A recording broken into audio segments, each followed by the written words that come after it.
Hi, my name is Kelsey. Welcome back to I Leave for Work in a half an hour, so I didn't even bother to try and get foundation to stick to my nose. Today I want to talk to you about 3 potentially scummy ways that I think makeup companies are going to try and get you to impulse buy from them during this upcoming year. So as you might know, I have a degree in marketing. I don't work in marketing. I kind of don't want to work in product marketing, but I do have a pretty solid understanding of how marketing works for that reason. These are 3 ways that I think makeup marketing is going to shift within this year to try and get you to impulse purchase items that you might not purchase otherwise. Now, I feel like a lot of makeup impulse purchases comes from like end caps in stores, you know, like the fancy displays of things that you didn't maybe think you wanted, but the way that it's put on the shelves makes you think you want. But as people are going into stores less, companies have to figure out a new way to do that. So I think the first one we're gonna see a lot more of is partnering with IPs. And I feel like this has already been a trend in the makeup community, and when I get to point 3, I will talk about it, but this video was kind of inspired by the Colourpop Animal Crossing collab. But I think finding things with dedicated fan bases who will buy anything is gonna be a thing that's gonna happen. Some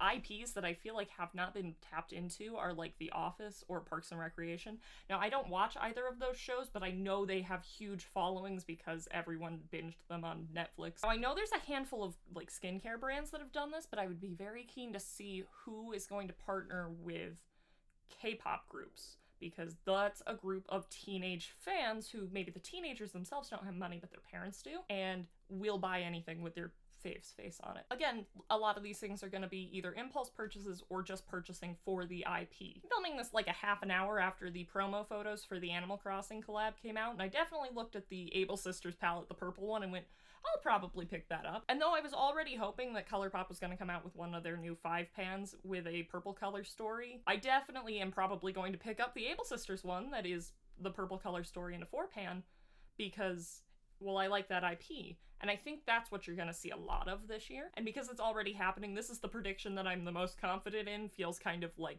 a dumb sentence to say, but it is true. The second thing that I think we're gonna see more of is brands coming out with minis. Now, the reason the brands are gonna give you is that people are wearing less makeup, so they don't need to purchase as much product.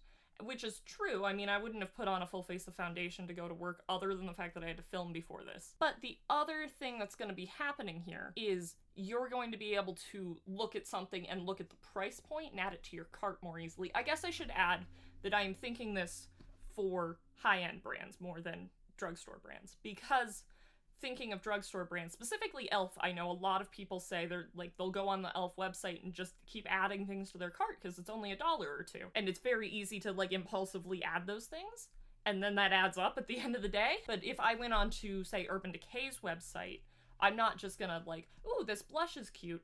Oh, it's $30, that's fine, I'll just add it to the cart. I'm way less likely to do that. Also, I don't think Urban Decay has blushes at the moment, so that was maybe a dumb example, but the point still stands. So yeah, I think seeing a lot of minis in the $10 to $12 range specifically. I mean, maybe cheaper depending on what the product is. I can also see minis going on sale a little bit more often than they usually do, because usually it's the full size that goes on sale of things, but I can see minis going on sale, so that way you do just kind of, if you're going to a website to pick up a blush, because I've used that as my example, maybe you'll pick up a mini mascara. And then my third thought is the one that is definitely the most scummy, but is also what I thought was happening today with the Animal Crossing collab, which is putting things out for sale before you have actually promoted what's on the inside.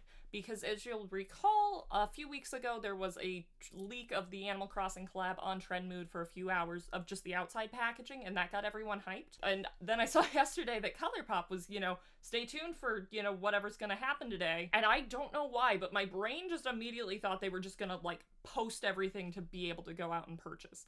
And I think that might be a thing that we might start to see again this year, where brands are just gonna, maybe promo the outside packaging, especially if it's a collab with an IP, and then launch the product without actually previewing what's inside ahead of time. I mean, obviously when they post the product for sale, there'll be pictures of what's on the inside, but I think we're gonna see less and less having like a 2-week window of knowing what the inside looks like to build up hype, because if you just know what the outside looks like, and you can build up hype that way, you are much more likely to get people. You don't have as much time to think about, okay, well, what is this going to look like in my collection? How am I going to use this? The only thing you have to think about is, I need to purchase this, it's gonna sell out. That is a very scummy thing to do. There are certain brands that I can absolutely see doing that moving forward. This has been a very short video from me, but these are the 3 things that I think we're gonna see this year. Maybe towards the end of the year I will come back and revisit this video and see what was technically correct. I would love to know in the comments down below if there's anything that you think we're gonna see, or if you disagree with anything that I said. And anyway, thanks for watching, and I hope you stick around and see what else I release. Bye!